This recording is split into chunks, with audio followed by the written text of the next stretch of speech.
Hello again. So now we're going to calculate what percent of 23 is 5.7. So, what percent of 23 is 5.7? If you read it a couple of times, you'll see that what we're missing is the percent. We have the whole, in this case 23, and we have the part, 5.7. Now I want to be very clear here, and I don't think I've mentioned this in previous problems, but I want to be very clear here that 23 is not the whole in this problem because it's bigger than 5.7.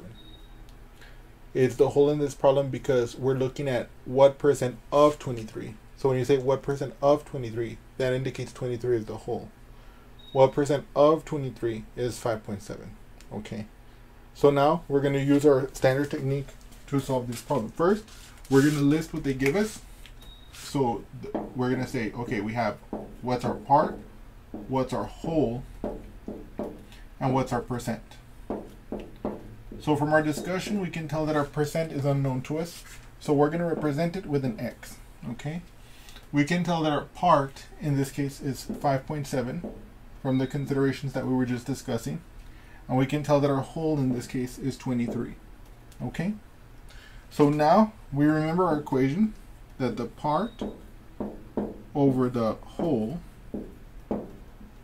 is equal to the percent over 100. Okay? So now I can plug in.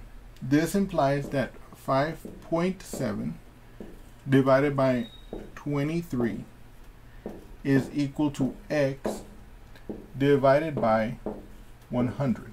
Okay? So now this is then going to allow us to write an equation, because now we can use our standard proportion technique for this proportion. So if A over B equals C over D, then AD, 5.7 times 100, is equal to BC, which is going to be 23X. So let me write that here.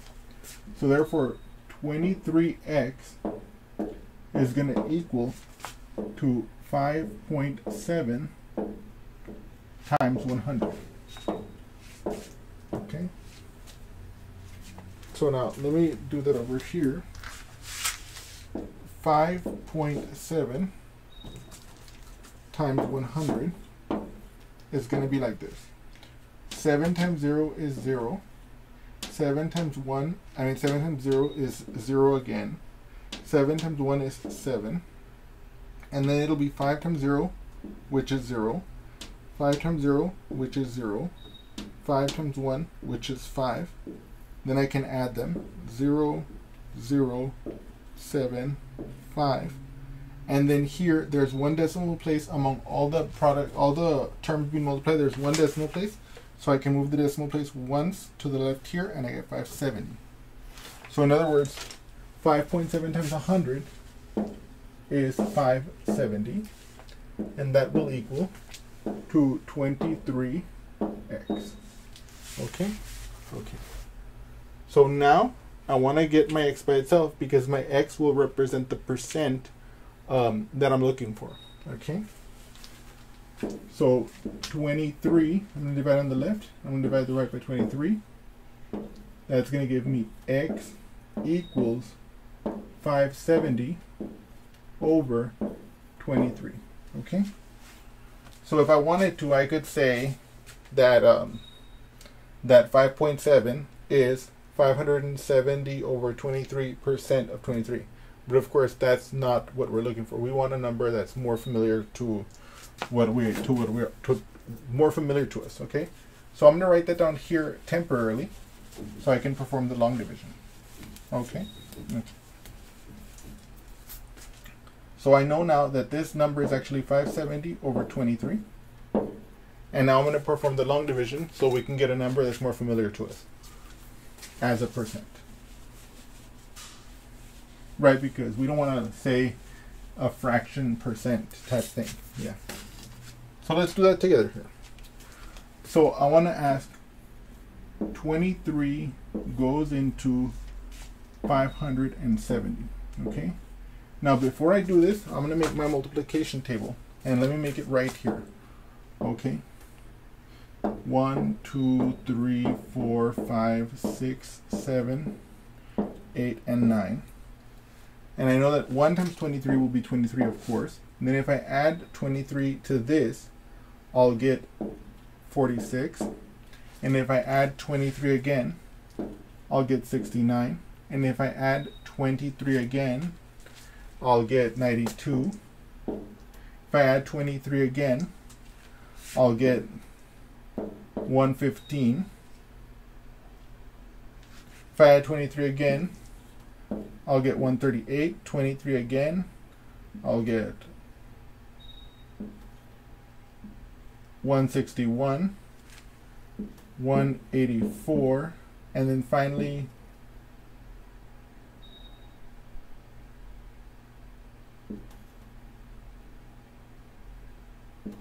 207. Okay? Yes. Basically, each time I added, so 23 times 1 is 23. I add 23, I get 46. I add 23, I get 69. I add 23, I get 92. Add 23, I get 115. Add 23, I get 138. Add 23, I get 161. Add 23, I get 184. Add 23, I get 207. You can do that at home to double check. And the reason why I wanted to tell you to do that is because when you get faced with a division problem like this, where there's a 2-digit number that you're dividing into a larger number, you don't freak out. You don't think, oh my god, I have to know the multiplication table of 23 off the top of my head. You can just construct it like I did. Now here I did it fast so that we wouldn't spend too much time doing it, but you can definitely do it at home slowly just to verify that I did it right. Okay? So then we can begin this division problem. And also, okay, let me step back with just one more time. The reason why I want you to do your multiplication table first on the side is because then when we're doing the division, we don't have to interrupt the division process trying to figure out, oh, how many times does 23 go into this number? I can just have it all ready to go. So I can just go in the division. And so, for example, when you see me do a division and it looks like I'm doing it super fast, it's because this heavy lifting has already been done. Okay? So I ask myself, does 23 go into 5? Of course not. Does 23 go into 57? Aha! It goes in twice. You see, because 2 times 23 is 46. And 3 times 23 is 69. So this is too big. So it's 2. So I'm going to put the 2 over the 7 in 57. And 2 times 23 is 46. So now I'm going to subtract. 7 minus 6 is 1. 5 minus 4 is 1. Then I bring down my 0. And I ask myself the question, does 23 go into 110? I go all the way down to 4. Yes, it does. 4 times. And that's 92. So then I subtract. Can I do 2 minus 2? Can I do 0 minus 2? No. So I have to borrow here. So let me do that over here so you can see me borrowing. 110 minus 92. I'm going to borrow from here. This is going to become a 0. This is going to become a 10.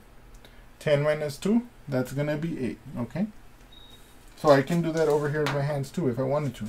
I could say, okay, 10, and then I take away 2, and I'm left with 8. Don't be afraid to use your hands if they help you with the calculations. Now here, 0 minus 9, I can't do that. So I borrow from here, this 1 becomes a 0, and this 0 becomes a 10. 10 minus 9, 1. Okay? So 110 minus 92 is 18. Okay, so I'm going to put that here. And there's no more numbers to drop further. So now, let me summarize what I've gotten so far here. So far from the division, I know that 570 divided by 23 is equal to 24 and 18 over 23. So it's 24 and then 18 divided by 23, okay? So I changed it from an improper to a mixed number. And now this is more interesting now, because here I can say, okay, if I go back to my original question, which this was solving for, what percent of 23 is 5.7? Well, 5.7 is 24 and 18 over 23% of 23. But we know we don't want to stop there. We want to get a decimal expansion, because they stopped writing percentages with fractions like 20 or 30, I mean, how do you call it? In the 30s. So, like, you know, that's a long time ago. I mean, this is mathematically correct, but, you know, usually we want to see a decimal. So now I'm going to use a different color. And I encourage you to do this when you're at home and you're practicing these, to use two colors to distinguish the moment when you go from just calculating the mixed number to going into the decimal. So I'm going to add a 0. Once I've added my decimal, I drop this 0 down. And now it becomes 180. And now I can continue the process. Aha. My first digit after the decimal place is 7. Because 7 times 23 is 161. Okay? And if I go to 8, it's too big. So it's 7. So 7 times 23 is 161. So now I can do this subtraction. Okay? Let me do this over here first. Okay? Okay. So 180 minus 161. Okay? I cannot take away 1 from 0 because 0 is less than 1. So I borrow from here. This becomes 7. This becomes 10. 10 minus 1, that's going to be 9. 7 minus 6 is 1. 1 minus 1 is 0. So I'm left with 19. And then I affix another 0. I drop it. I get 190. I can see here that 8. 8 is the next digit. Because 8 times 23 will give me 184. Okay? And so now I can perform this subtraction. By the way, when you're doing this at home, I also want you to notice you can be doing these on a separate sheet of paper so that you don't clutter the logic of your calculation. And of course, like, I'm just going to do this a little bit more just so you can see how this process can repeat, and just so you can see how using this table helps us to go fast. So we invested some time to make this table. It looks like it takes a long time, but then we can go to the division very quickly, you know. So now 190 minus 184, okay? So can I take away 4 from 0? No. But I can borrow from this 9. It becomes an 8. That becomes a 10. 10 minus 4 is 6. 8 minus 8 is 0. 1 minus 1 is 0. So this is 6. And then I can affix another 0 and bring it down. Okay. 23 goes into 60 twice. Okay. 2 times 23 is 46. And then you can continue. 60 minus 46 is actually 14. And so then we can put another 0. We can bring it down. We get 140. 23 goes into 140 6 times. Okay. That'll be 2. I can add a 0. I bring that down. 23 does not go into that, so I'm going to put a 0 up here. Okay. 0 times 23 is 0. I subtract 20 minus 0. That's 20. And then I affix a 0 and I bring it down. So that's 200. 8. Then 8 times 23 will be 184. Then 200 minus 184, that'll be 16. And then I can attach another 0. 166.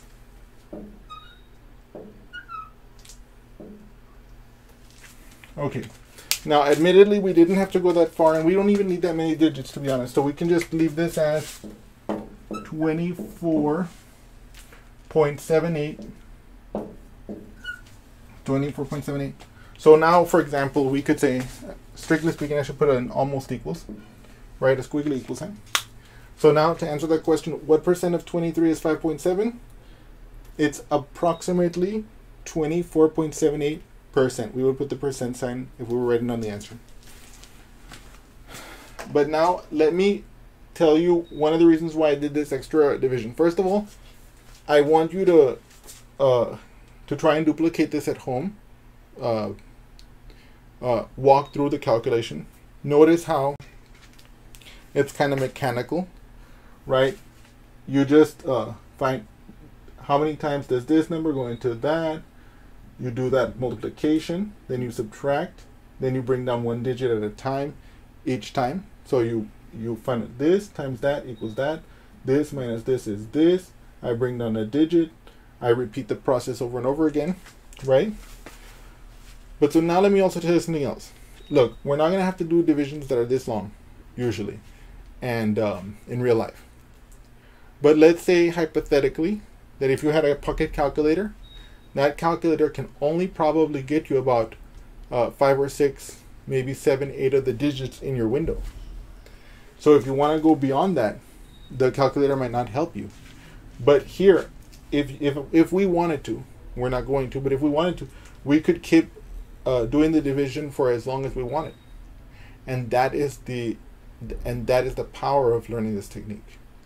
That conceivably you could go as far as you wanted and get the digit that you needed. Yes. Anyway, so with that, we'll end this problem and pick up with a new problem soon. Yeah.